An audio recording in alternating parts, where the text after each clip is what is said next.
The Fantastic Four. Mr. Fantastic with stretchy powers.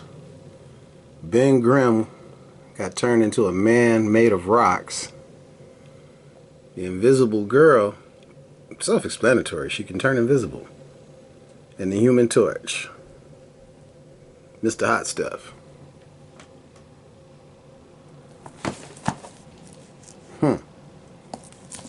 Alright, welcome to another episode of Action Figure Junkies, and today's episode is clobbering time.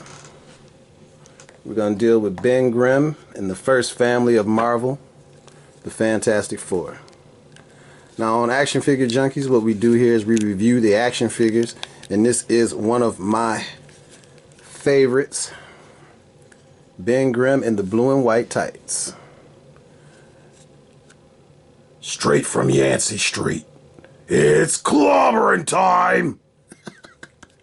Yeah, check him out.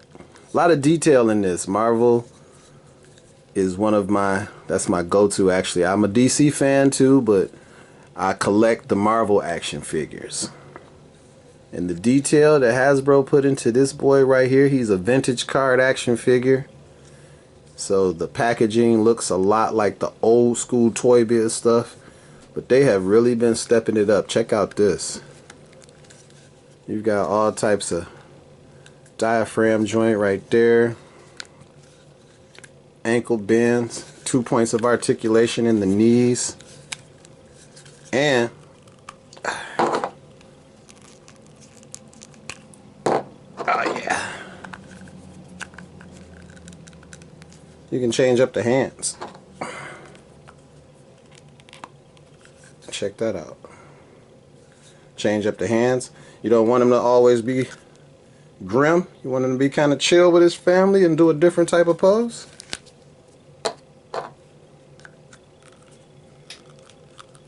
Make it so, number one. Make it so. So yeah, the thing, Ben Grimm could not turn back into his human form. Everybody else pretty much stayed the same. Sue stayed the same. Reed, he could stretch, but he could look like himself. Ben was the only one that was stuck in this form. And he got super strength and invulnerability, but up to a point, invulnerability. But he pretty much stayed looking like this. I know everybody saw the original movie. His girlfriend, before he went on that trip to outer space, was not down with this look at all. She left. So yep, Ben Grimm, the Thing. Now, before I got that Thing, which as I said, that's a brand new one that Hasbro just released, I had this guy right here. I gotta get him ready because he's gonna do something a little special for you. I had this guy right here. Now, hey, look, let me tell you something. In my opinion, the other Thing is superior, except for the super bright orange, man. I think with the vintage card action figures, what they were going for was trying to make them look more true to the comic, okay?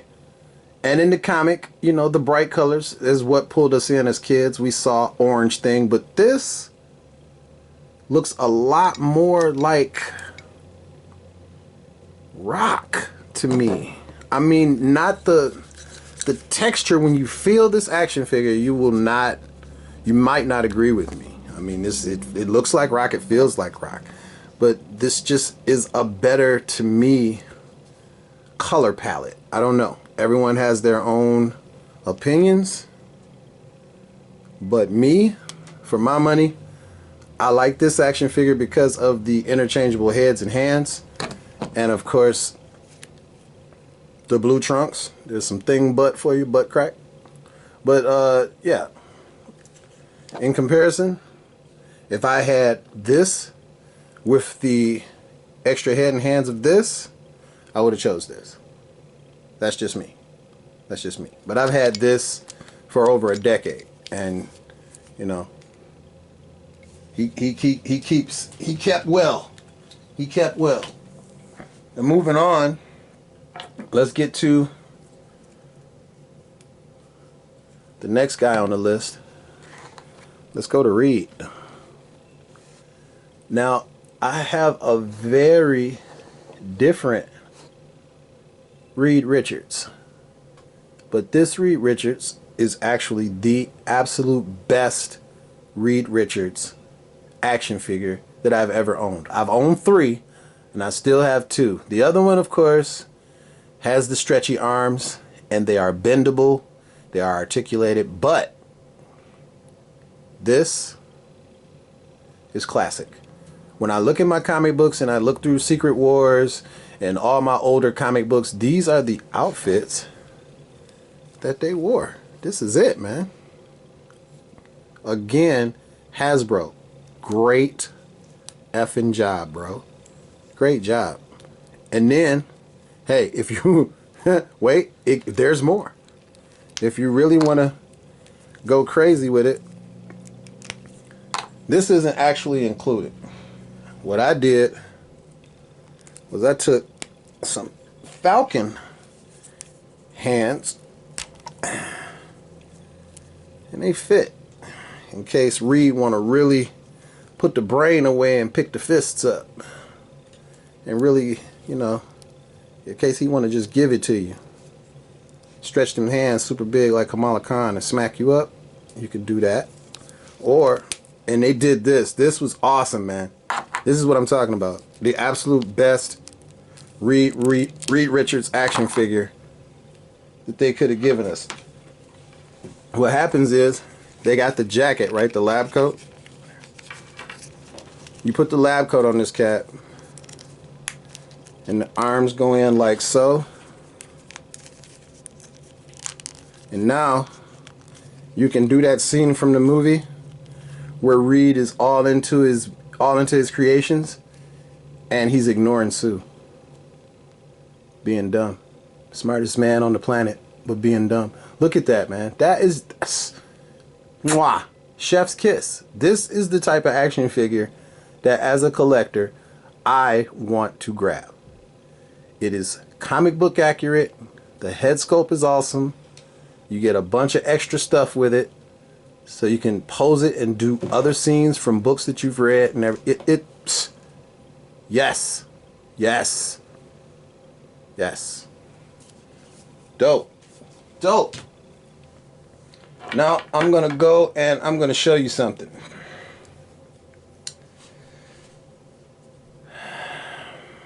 Oh boy, the butterface. This is the head, the face that went on the vintage Sue Storm with this group that I'm reviewing right now.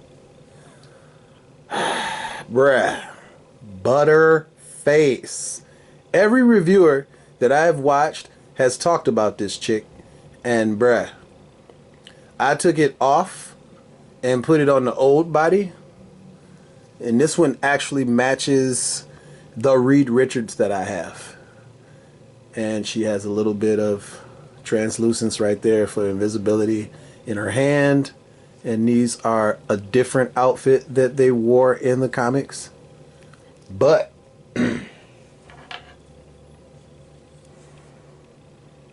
there's no comparison, man. This right here is the face from this body, and I definitely interchange that, you know, because I don't really think that Namor would have been chasing around this unless his eyes were waterlogged, because bruh, no, let's stop doing that though. So this is the new one. This is Sue Storm, all in her vintage comic book accurate glory. And I took, once again, because I do a lot of that, I took the hand from this one so that in my display I could show her hand being invisible, you know, show her power. But yeah, there's really not a whole lot to see on Sue. For some reason they have the peg in her back. I don't know what that would be for. Maybe you want to have her floating on an invisible bubble. And I mean, I have seen a lot of cats that get real creative with their displays. So maybe that was what was going on. You know, and we can wave with her other hand. You know, wave to the crowd. All right. So, last but not least, we got to talk about this guy. Now, the only thing that I can say is with the camera angle that I have right now, you can't fully see how translucent this guy is. But he's pretty see-through with that red Jolly Rancher feel. But then they've got paint applications that give you a little orange and the blacks. Now this, man, that right there, that's my childhood, for real. I remember a 12-inch action figure where it had, you know, it was like a Ken doll, and it had clothes on, and it had those stripes. Because those stripes articulated this guy being on fire in the comic books like a match. And so when you see stuff like that, it brings you right back to where you were when you were reading the comic book. Johnny Storm. Now, I got a couple honorable mentions before I go back to the end of the video and do the group again. But before I do that, let me give Johnny his shine and let you know that, yes, he does have not just an open hand to throw the flames, but he has fisted hands too. Just real quick, just to let you see that. Alright, but who I wanted to get to, what I'm going to do is show you people that are affiliated with, their first appearances were in Fantastic Four. Now, you can't have the Fantastic Four without this guy. Everybody's waiting for him to come on the screen as soon as I said that, because you already know Darth Vader inspired this. This dude inspired Darth Vader. Look at that. Victor Von Doom. Yeah. This guy, they really still have not gotten him right in live action. This guy utilizes science and magic. And, yeah. This action figure is an older action figure. I have to get... Look at that. I have to get the newer one. But this guy, I got that because you can take his mask off. You can take the hood off, and then you can take the mask off and get that mug. Yeesh. No wonder he wears this thing right here. But yeah, Victor Von Doom was more magic and science instead of just like the way they did him in the movies. Oh man, thank God Marvel has the rights back. We're gonna see what they do with that. Another guy whose first appearance was in the Fantastic Four, a beloved character now, R.I.P. Chadwick Boseman. This is the original design without the cape for the Black Panther. Now the cape also had across the chest there, the chest plate that you'll see if you see the Wake and Bake show and you see me bust the Black Panther shirt, it's gonna have the necklace. Now this is, like I said, this is an older figure, but what they did was they made the claws be able to articulate, which was, you know, back then, this is dope that you can articulate each claw. That's pretty dope. Yep. And they got the feet claws on the boots. Yeah. But this is an older figure. Now, the, what is it? I think the 80 years. The 80 years, just kind of like the 80 years or the 80 years Doctor Strange. They have the 80 years Black Panther, which will be the one that I add to my new Avengers display because I'm trying to get the best versions of each of those action figures. So, yeah. Alright. And then, another guy who made his first appearance was this guy right here, who will be appearing in the Black Panther movie. At least that's the rumor. That's the rumor. Boom. Namor. Now, in my opinion, this is actually the best version of this character. And this one dropped a couple years ago. Like, this thing is exactly what I remember from the comics. Exactly what I remember from the comics. And might I add, his trident as well. Now, we can look up online who came first, the chicken or the egg, between him and Aquaman. But I want to say this before I lose my train of thought. If the actor Tamuro Morris, I can't remember how to pronounce his name. If he does not have wings on his feet, there are going to be a lot of angry Namor fans. I mean, they're definitely going to have the Spock ears. I know they're not going to stray away from that. That would be stupid to stray away from that. But they're going to probably give him a more bearded look. But I definitely, I mean, I don't know how they're going to translate this in live action. They probably give him a different suit. But if you could see this action figure and see that the detail in the scales in his trunks are the exact type of detail that we got when we got this 20th anniversary Captain America that I did the very first episode of Action Figure Junkie with. This is, again, action figure art, man. This is what Action Figure Junkies is all about. And this guy has the full articulation to get down in there and give you that scowl. Give you that scowl. Put that right there and boom. There's a pose for you. Yeah, you don't want to get too deep in the water and see something like that. You don't want to see that. Now, another person who made their first appearance in the Fantastic Four comic book, because the Fantastic Four were basically explorers, but they were explorers who got superpowers, and they ended up on the far side of the moon where these people were. Black Bolt of the Inhumans. This guy can take a mountain down with a whisper. His power is his voice. He can kill you with a whisper. Like shatter your entire body into mush by saying hello. Yeah. So he doesn't talk much, obviously. He doesn't talk much. But yeah. He's an Inhuman. They switched up Kamala Khan's whole power and everything, and I'm not sure what they're about to do with the Inhumans at this point. But in the comics, Kamala Khan was an Inhuman, and so that would have put her in direct link to this guy who is the king of the Inhumans, Black Bolt.